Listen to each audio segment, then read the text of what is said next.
रछन् कुठहरु मात्रै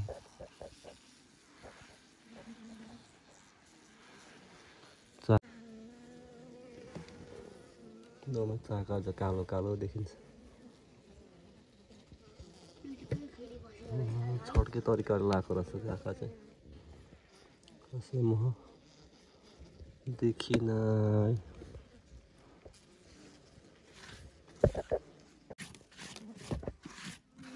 पछि है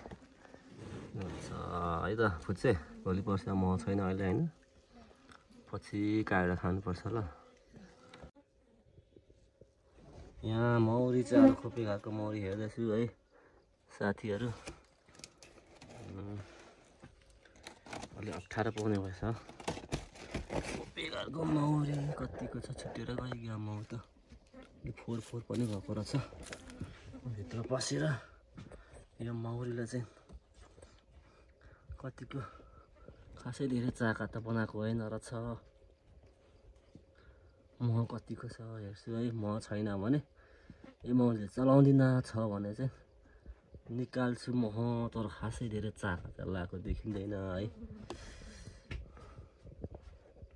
मौरीको अवस्था चाहिँ यस्तो रहेछ है, यसमा खासै चाका मौरीहरू पनि मरिराखेको रहेछ। यहाँ फुल पनि राखेको रहेछ, कमिलाहरू पनि रहेछ है। सफा गर्छु, खोपा चाहिँ यस्तो छ भइरहेछ। मह छैन रहेछ भने त भर्खर लगाउँदै रहेछन् कुठहरु मात्रै।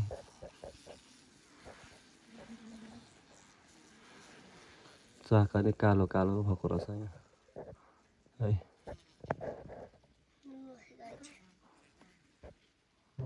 मह छैन रहेछ भनेपछि यो मौरीलाई अब काट्ने कुरा भएन है त।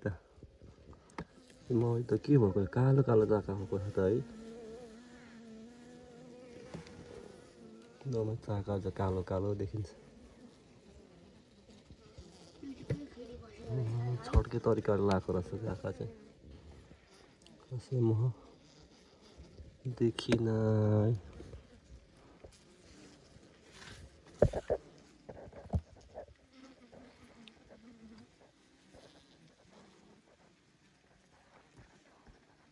छैन रहेछ एउटै पनि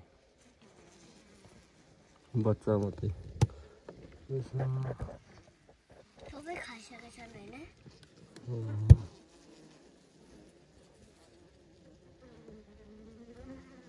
नटकै नटक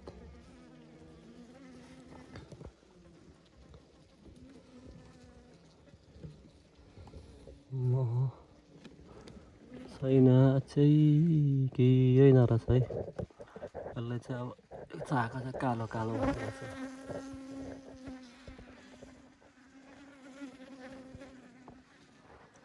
मौरीलाई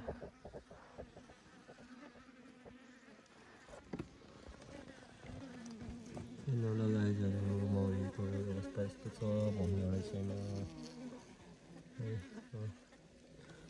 ठ्याक्कै अब मौरी चाहिँ अलिक पछि मात्रै हेर्नुपर्ने अवस्था हो।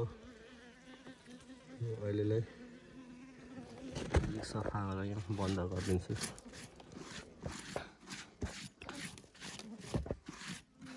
पछि